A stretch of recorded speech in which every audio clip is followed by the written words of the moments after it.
मंत्री डॉक्टर मोहन यादव जी की अध्यक्षता में कैबिनेट की बैठक संपन्न हुई है, जिसमें कई महत्वपूर्ण निर्णय लिए गए हैं। अपर नर्मदा परियोजना, राघोपुर बहुउद्देशीय परियोजना और बसानिया बहुउद्देशीय परियोजना के डूब प्रभावितों के लिए विशेष पैकेज जो प्रावधान था, उसमें 1782 करोड़ रुपए और विशेष पैकेज के रूप में स्वीकृत हुआ है। इससे 5512 करोड़ की 3 जिलों की अनूपपुर, मंडला और डिंडौरी की सिंचाई योजना का काम अब तेजी से शुरू हो सकेगा। इन तीनों जिलों में 71,967 हेक्टेयर जमीन सिंचाई होगी और 125 मेगावाट की बिजली का उत्पादन भी होगा। कुल मिला के डूब प्रभावितों के लिए एक बहुत बड़ी राहत विशेष पैकेज के द्वारा आज स्वीकृत हुई है। मुख्यमंत्री ग्राम सड़क एवं अवसंरचना योजना के सूचकांक को भी 2 से 3 किया गया है। इससे 3,810 कार्य जो लगभग 693.76 करोड़ के, अब उनको भी ये जारी हो सकेगा और उनके काम पूरे किए जा सकेंगे।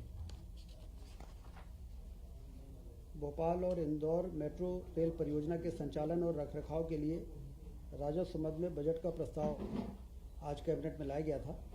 25-26 के लिए 90.67 करोड़ की राशि का प्रावधान किया गया है, क्योंकि जैसा भारत सरकार के साथ MOU होता है कि आमदनी और व्यय में जो अंतर होता है उसको राज्य शासन को वहन करना पड़ता है। इसलिए चूँकि अब ये शुरुआत है, आने वाले दिनों में स्टेट बजट पर कम बाहर आए, इसके लिए तो ये परियोजना में काम करने वाले लोग हैं अपने आमदनी के स्रोत को बढ़ाएंगे। लेकिन अभी इस वर्ष 90.67 करोड़ के अंतर का अनुमान लगाते हुए बजट में प्रावधान इसका किया गया है, जिससे कि भोपाल और इंदौर की मेट्रो सुचारू रूप से संचालित हो सके।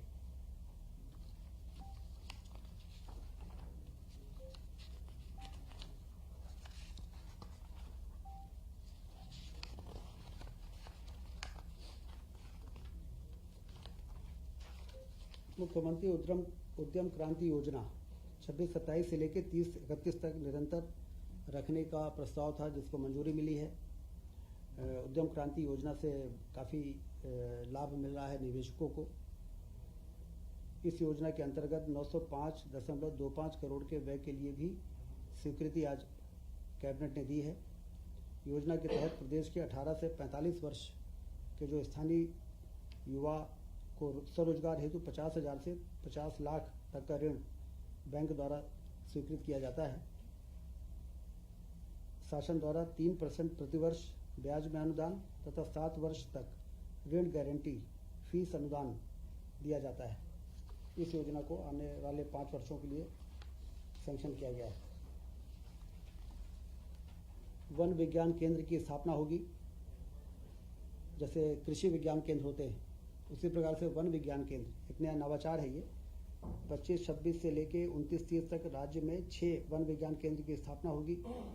इसमें उसके सेटअप के लिए 48 करोड़ रुपए मंजूर किए गए हैं। वन विज्ञान केंद्र की स्थापना प्रदेश में वन क्षेत्र के बाहर वानिकी विस्तार गतिविधियों को बढ़ाने, वन भूमि की उत्पादकता बढ़ाने, काष्ठ के विदोहन से अतिरिक्त आय के साधन हेतु जागरूकता बढ़ाने, रिसर्च, एग्रो फॉरेस्ट्री को कैसे बढ़ाया जा सकता है। अशासकीय संस्था द्वारा भी वन विज्ञान केंद्र की स्थापना वन विभाग के अनुमति से की जा सकेगी। ये प्रस्ताव कैबिनेट में आया है। ये कहाँ स्थापित होंगे? अभी ये तय होगा, अभी तय होना है। अभी प्रथम चरण में 6 है, उसके बाद और बढ़ाया जाना है कि नहीं बढ़ाया जाना है, ये फिर कैबिनेट में लग जाएगा।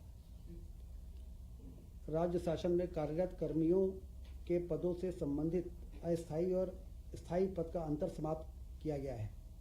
10 प्रकार के जो वर्गीकरण होते हैं कर्मचारियों के, नियमित, संविदा और आउटसोर्स, अंशकालीन और कई प्रकार के, तो उसमें कर्मचारियों को रिटायरमेंट के बाद, प्रोबेशन के बाद कई चीज़ों में जो परेशानियाँ आती थी, अब वो 10 श्रेणी के बजाय 5 श्रेणी ही रहेंगी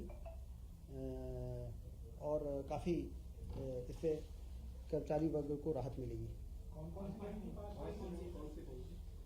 इसमें नियमित, संविदा, आउटसोर्स, अंशकालीन, इस प्रकार के जो आवश्यक श्रेणी हर विभाग के सहमत के बाद तय हुई है वो लोग रहेंगे। बाकी बहुत से ऐसे श्रेणियां थी जिसकी आवश्यकता महसूस नहीं हो रही थी और उनको कर्मचारियों को भी परेशानी होती थी।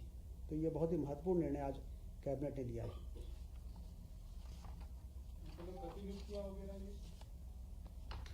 प्रतिनियुक्ति वो इससे संबंधित नहीं है। आज जो ये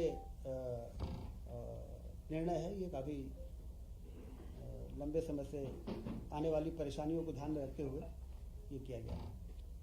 कुल मिला के कैबिनेट में आज ये एजेंडे थे। जो मुख्यमंत्री जो उद्यम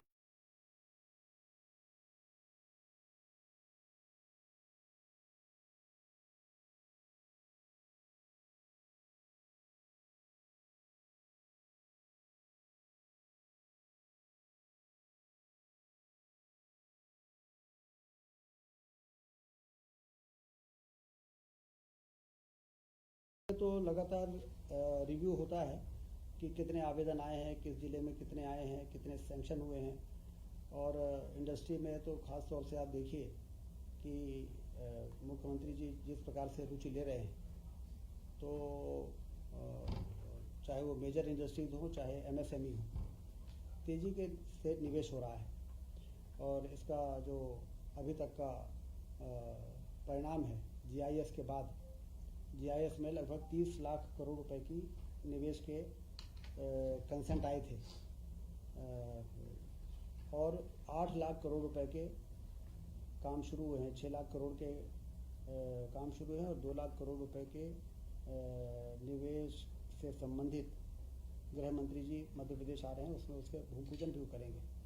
तो कुल मिला के 30% जो लोगों ने MOU किया था, एक्सप्रेशन ऑफ इंटरेस्ट दिया था, उसका 30% ज़मीन पर उतर जाना ये अपने आप में अभूतपूर्व है।